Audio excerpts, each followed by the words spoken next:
Assalamualaikum warahmatullahi wabarakatuh. Om Swastiastu, Namo Buddhaya, salam kebajikan. Perkenalkan, nama saya Astrutari, NIM B1 B1 22024, Prodi Ilmu Pemerintahan Universitas Jambi.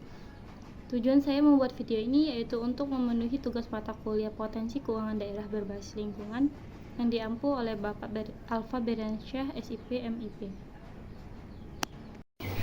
Baik, di sini saya akan menjelaskan mengenai green economy atau dalam bahasa Indonesia sering juga disebut dengan ekonomi hijau. Nah, kita masuk pertama yang itu pengertian ekonomi hijau. Green economy atau ekonomi hijau ini adalah konsep ekonomi yang bertujuan untuk meningkatkan kesejahteraan dan kesetaraan sosial masyarakat, sekaligus juga untuk mengurangi resiko kerusakan lingkungan. Ekonomi hijau juga dapat diartikan sebagai suatu sistem ekonomi yang berusaha mengurangi emisi karbon dan dampak negatif lainnya terhadap lingkungan. Hal ini dapat dicapai dengan penggunaan sumber daya alam secara hemat, kemudian mengurangi limbah dan polusi, serta juga bisa mempromosikan penggunaan energi terbarukan dan teknologi bersih. Selanjutnya kita masuk kepada konsep latar belakang dari ekonomi hijau ini. Konsep ekonomi hijau tidak dapat dipisahkan dari istilah pertumbuhan hijau dan pembangunan berkelanjutan. Untuk pembangunan ekonomi hijau dan tercapainya tujuan pembangunan berkelanjutan, dibutuhkannya pertumbuhan hijau sebagai landasan awal. Nah, pertumbuhan hijau ini sendiri mengacu pada pertumbuhan ekonomi yang mengambil tanggung jawab terhadap penggunaan modal alam yang bertanggung jawab, mencegah dan mengurangi polusi, serta juga untuk menciptakan peluang untuk meningkatkan kesejahteraan sosial secara berkelanjutan. Konsep dari ekonomi hijau dan pertumbuhan hijau ini muncul sebagai respon atas pertumbuhan untuk mengadopsi pendekatan yang lebih terintegrasi serta komprehensif dalam menggabungkan faktor sosial dan lingkungan dalam proses ekonomi dengan tujuan mencapai pembangunan yang berkelanjutan. Konsep ekonomi hijau dalam hal transisi energi di Indonesia didukung oleh 6 sumber energi terbarukan, yaitu yang pertama gelombang laut, yang kedua panas bumi, ketiga bioenergi, keempat air, kelima angin, dan yang terakhir yaitu panas matahari. Pemerintah Indonesia telah melakukan berbagai upaya untuk mengoptimalkan pemanfaatan energi terbarukan. Salah satu langkah yang diambil adalah dengan melakukan pembuatan peraturan Presiden nomor 12 tahun 2022 tentang konsep ekonomi hijau. Sebenarnya konsep ekonomi hijau ini tidak jauh berbeda dengan konsep ekonomi biru. Perbedaan yang utama dari konsep ekonomi hijau dan biru ini terletak pada fokus pembangunan ekonominya. Nah, kalau di ekonomi hijau ini kan menempatkan fokus pada pembangunan ekonomi yang berkelanjutan dengan melibatkan penggunaan sumber daya alam secara langsung dan bertanggung jawab, serta pengurangan polusi dan yang terakhir yaitu pemanfaatan energi terbarukan.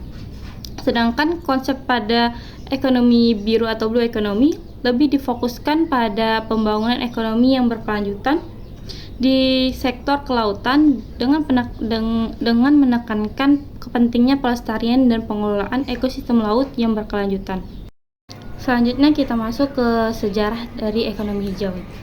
Istilah ekonomi hijau ini pertama kali dicetuskan sekelompok ekonom dalam laporan berjudul Blueprint for a Green Economy yang ditunjukkan kepada pemerintah Inggris pada tahun 1989.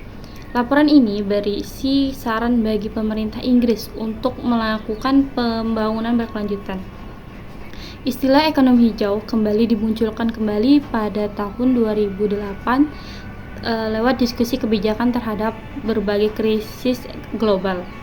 Saat itu, United Nations Environment Program atau disebut UNEP memperjuangkan gagasan stimulus hijau dan menentukan area spesifik sebagai wadah investasi publik berskala besar dapat memulai penerapan konsep ekonomi hijau. Selanjutnya kita masuk pada tujuan dari green economy. Yang pertama yaitu transisi bahan bakar fosil. Transisi bahan bakar fosil ini bertujuan untuk meningkatkan kewaspadaan dan urgensi untuk beralih dari bahan bakar fosil dalam sistem energi di Indonesia. Penerapan transisi bahan bakar juga dapat mendorong untuk pengembangan beberapa sektor ekonomi hijau seperti adanya energi terbarukan, transformasi berkelanjutan, juga pertanian organik dan pariwisata ramah lingkungan.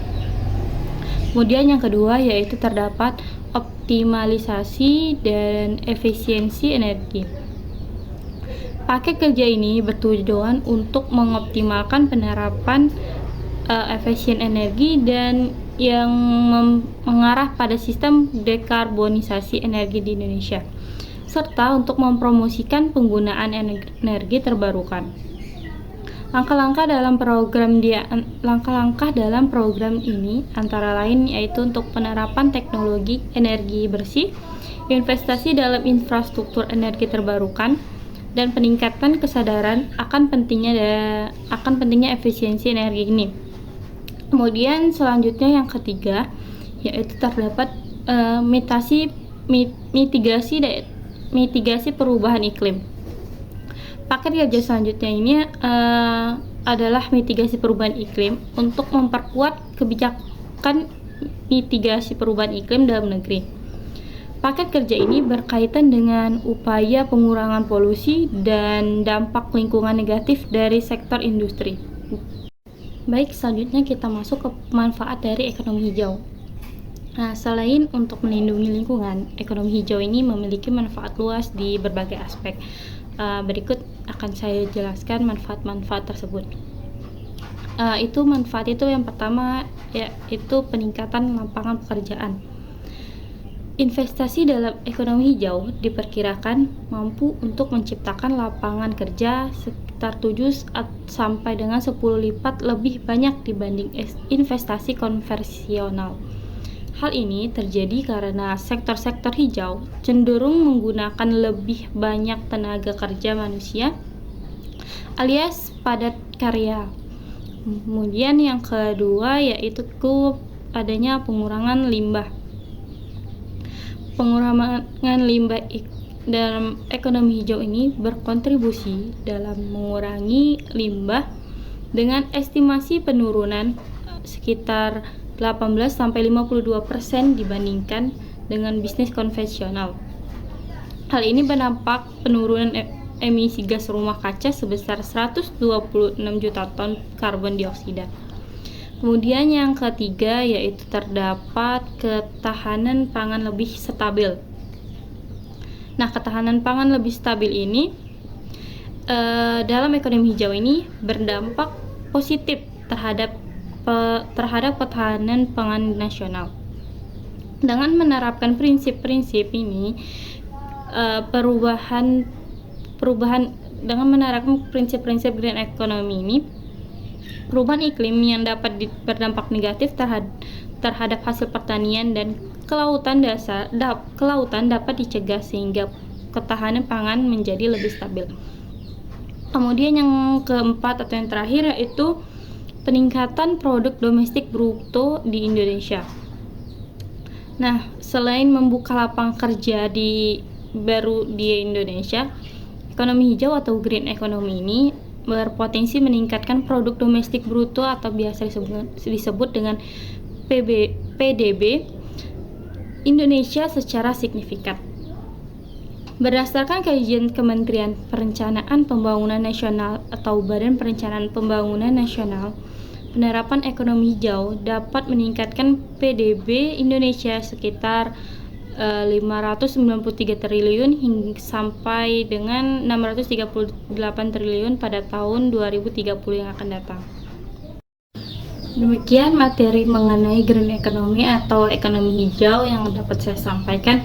Kurang dan lebihnya saya mohon maaf jika ada salah kata. Tolong dimaafkan. Saya akhiri. Wassalamualaikum warahmatullahi wabarakatuh.